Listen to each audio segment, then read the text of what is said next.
22 अप्रैल 2003 जसवंतपुरा जिला अजमेर राजस्थान। शाम के समय 5:15 सावर पुलिस स्टेशन में एक अननोन कॉल आता है जिसमें एक आदमी बहुत घबराए हुए टोन में कहता है कि बनास नदी के किनारे सूखे हुए तल पर कटा हुआ सर मिला है। पुलिस वाला उस आदमी का नाम पूछता है। उसने फोन काट दिया, जिसके बाद पुलिस वाले घटना स्थल पर पहुंचते हैं। बनास नदी बिल्कुल सूखी पड़ी थी और उसके किनारे पिलर नंबर 11 पर एक कटा हुआ सर मिला। उस सर को जब करीब से जाकर देखा तो उन्हें पता चला कि हेड को बुरी तरीके से जलाया गया है ताकि उसकी आइडेंटिफिकेशन छुपाई जा सके, यह पता ना लग सके कि वह शख्स कौन था। घटना स्थल पर जब पूरा गांव पहुंचा तो उनकी सांसें रुक गई और गला सूख गया। उनकी आंखों में डर का माहौल साफ साफ नजर आ रहा था। इंचार्ज SHO सुरेंद्र सिंह अपनी टीम के साथ तुरंत मौके पर पहुंचते हैं। देखा नदी के सूखे हुए तल पर पिलर नंबर 11 पर कटा हुआ सर पड़ा हुआ है। एक जूट की बोरी, प्लास्टिक का थैला भी मिला। गाढ़ा खून लगा हुआ था, लेकिन सवाल यह था कि कटे हुए सर का धड़ कहाँ है। बॉडी की तलाश में पुलिस चारों ओर फैल गई। वहां से करीब 2 किलोमीटर दूरी पर पुलिस को खून से लथपथ एक फुल स्वीट शर्ट और पिलो कवर, एक प्लास्टिक टेबल कवर और 2 प्लास्टिक के गड्ढे मिले। अब यह सब कुछ चल रहा था तभी थाना प्रभारी सुरेंद्र सिंह को वायरलेस रेडियो पर खबर मिलती है कि बजरंग नाई नाम के आदमी के कुएं में एक गट्ठर तैर रही है, जिसे एक अजीबोगरीब सी स्मेल आ रही है। इसके बाद पुलिस वाले गड्ढे को बाहर निकालते हैं। पुलिस वाले और गांव वालों ने जो देखा उन्हें अपनी आंखों पर विश्वास नहीं हुआ। जब उसे खोल कर देखा गया तो उसमें 2 चादर आपस में बंधी हुई थी और जब उन चादरों को खोला गया तो उसमें से निकला एक व्यक्ति का नंगा शव जो जगह जगह पर बुरी तरीके से जला हुआ था और कटा हुआ था, लेकिन उसका सर गायब था। ये सारा माहौल देखकर लोगों के पैरों के नीचे से जमीन ही खिसक गई और लोग उल्टियां करने लगे। जब बॉडी को पोस्टमार्टम किया गया तो पता चला कि कटा हुआ सर और धड़ एक ही आदमी का है, यह अलग अलग नहीं है। पुलिस वाले को यह अंदाजा भी नहीं था कि धड़ और सर किसका है। आइडेंटिफिकेशन ना होने की वजह से पुलिस वालों ने उसका अंतिम संस्कार कर दिया। बॉडी के पास से जो सबूत मिले थे उन्हें एविडेंस रूम में रख दिया। पुलिस स्टेशन में किसी ने भी गुमशुदगी की रिपोर्ट नहीं लिखाई थी। पुलिस न्यूज़पेपर में इंफॉर्मेशन देती है कि एक आदमी की बॉडी मिली है जिसका सर कटा हुआ है और उसकी लेफ्ट आई के नीचे स्टील की तार है, जिससे यह पता चलता है कि उसकी फेशियल सर्जरी हुई है। इस बात को ध्यान रखना भूलना मत, क्योंकि यह स्टील की तार लेफ्ट आई के नीचे थी। यह कहानी में बड़ी भूमिका निभाती है। कहानी शुरू होती है जसवंतपुरा से 120 किलोमीटर दूर। यह एशिया की सबसे बड़ी मार्बल मार्केट है किशनगढ़ में रहता है एक शख्स जिसका नाम था भवानी शंकर शर्मा, जो कि मार्बल व्यापारी था और बहुत बड़ा बिजनेसमैन, जो काफ़ी दिनों से ऑफिस नहीं आ रहा था। उसकी जगह उसकी बीवी निधि शर्मा गोडाउन आ रही थी। भवानी और उसकी बीवी बहुत खुश लग रहे थे क्योंकि उनके यहाँ दूसरे बच्चे का जन्म हुआ। भवानी अपनी बीवी के साथ किशनगढ़ में अपने माँ बाप से अलग रहता था। भवानी और उसकी बीवी की अक्सर इस बात पर लड़ाई होती कि वह अपने पेरेंट के चापलूसी क्यों करता है, और जब भी वह अपने माँ बाप से मिलने जाता तो उसकी बीवी लड़ाई झगड़ा करना शुरू कर देती कि तुम अपने माँ बाप को छोड़ क्यों नहीं देते। महीने में एक बार वह उनसे मिलने जाता और इस बात को लेकर उनका छोटा मोटा कलेश होता रहता। भवानी एक तरह से जिंदगी जी नहीं काट रहा था और इस वजह से उसकी आंखों में हमेशा उदासी रहती थी और दुखी रहने लगा था। लेकिन इस सब के चलते भी उसके प्यार में कोई कमी नहीं थी।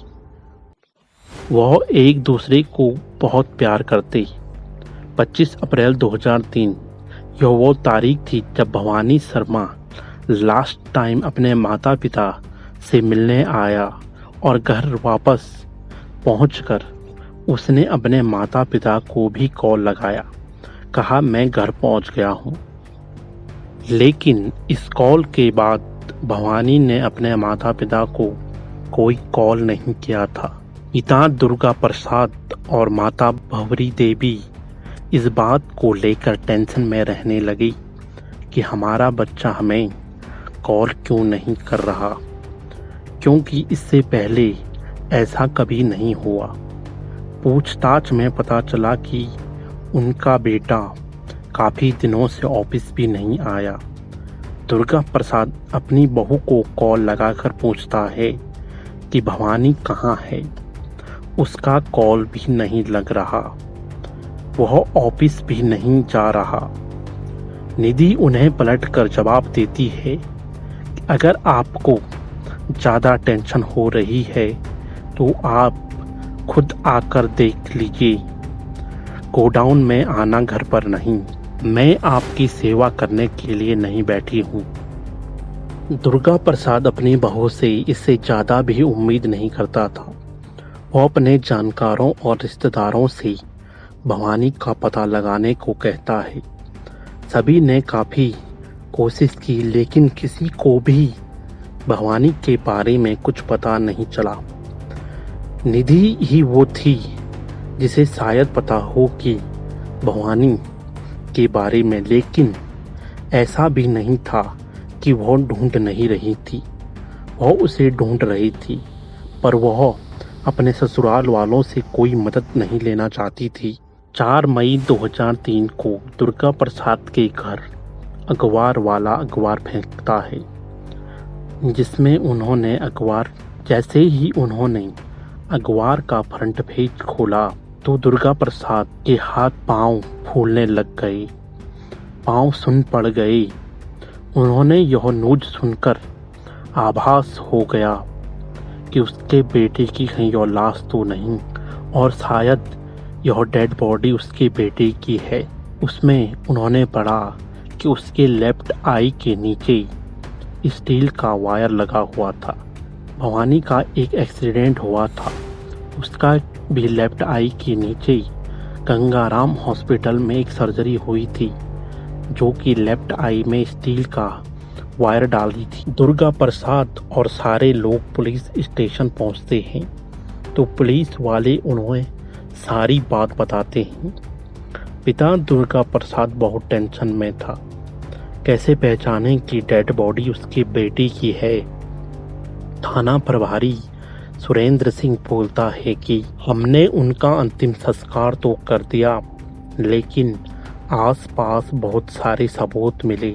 पुलिस वाले सबूत दिखाते हैं। निधि शर्मा देखती है और उसके आंसू निकल जाते हैं। वह चीखना शुरू करती है, यह शर्ट और बैग मेरे पति का है जो वो उस दिन घर से पहन कर निकले थे और हाथ में बैग ले गए थे। पुलिस को पूरी फैमिली पर शक था, पर कोई ठोस सबूत नहीं था। आइडेंटिफिकेशन शुरू होते ही पहला शक भवानी की बीवी के ऊपर। पुलिस को यह भी लग रहा था कि भवानी शंकर बहुत ऊंचे लंबे कद का है और उसकी बीवी बिल्कुल छोटे कद की है। पुलिस को अपनी तफ्तीश में मायके और ससुराल से पूछताछ करती है तो दोनों एक दूसरे पर आरोप लगाते हैं। यह भी पता लगता है कि भवानी का साला उसे फ़ोन करके धमकी भी देता कि तुमने मेरी बहन के साथ ठीक नहीं कर रहे हो। पुलिस को ज़्यादा शक निधि और निधि के भाई पर था। वह दोनों को आमने सामने रखती है और निधि के सामने उसके भाई को मार लगाती है। अपने भाई को मारता देख वो निधि से देखा नहीं गया और वह टूट जाती है और कहती है, मैंने अपनी पति भवानी शंकर का खून किया है। और पुलिस पूछती है, ऐसा क्यों किया? तो वह कहती है कि उसे शक था कि उसका पति अय्याशी करता है और वह फ्लाइट पकड़कर अक्सर दिल्ली मुंबई के क्लबों में जाता है। उसके कई महिलाओं के साथ संबंध हैं। यह सिर्फ शक था, कोई सबूत नहीं था। और उसे दूसरा शक यह था कि वह अपने परिवार के नाम पे सारी संपत्ति ना कर दे। इसी कारण से वह भवानी शंकर को मारने का प्लान बनाती है। भवानी का ड्राइवर जो उसका दोस्त था, जिसका नाम था अशोक वैभव, निधि उसके साथ मिलकर घर में ही अपने पति को मौत के घाट उतार देती है। निधि ने अशोक को इस लालच में रखा था कि जो गाड़ी मेरे पति ने तुम्हें फाइनेंस कराई है उसकी सारी किस्तें माफ़ कर दूंगी और कुछ पैसे भी दूंगी। 26 अप्रैल 2003 शाम 7 बजे से लेकर 7:30 बजे निधि भवानी शंकर के जोश में नींद की गोली मिला देती है और वह बेहोश हो जाता है। वह अशोक को घर बुलाती है और कुल्हाड़ी से 10 से 15 बार भवानी शंकर पर वार करती है। भवानी शंकर अभी मरा नहीं था। वह धीरे धीरे होश में आने लगा। इसके बाद वह कुल्हाड़ी को गर्दन पर मारती है, जिससे कि गर्दन की हड्डी टूट जाती है। भवानी की बीवी चाकू से धीरे धीरे से उसका गर्दन काटना शुरू करती है और गर्दन को धड़ से अलग कर देती है। अब वह भवानी शंकर के शव को बेसमेंट में ले जाती है। वहां उसे जलाना शुरू करती है, लेकिन वह जला नहीं पाती। इसके बाद उसने अपने पति के सर को गैस के बर्नर में रखा, जिसके बाद भी वह उसे जला नहीं पाई। बॉडी नहीं जल पाई तो उसने उसे गाड़ी में डालकर तो उसे नदी में फेंक दिया और आधे को कुएं में डाल दिया। ऐसा सुनने के बाद पुलिस वालों के रोंगटे खड़े हो गए। पुलिस सबूत ढूंढती है तो भवानी की एक डायरी मिलती है, जिसमें उसने निधि की सारी बातें, वह उसे मारती पीटती, खाने में जहर डालती। 20 साल बाद सजा काटने के बाद वह बाहर आ चुकी है। इसके बाद वह अपने बच्चों से प्रॉपर्टी का विवाद चल रहा है, जो कि उसके पति की थी।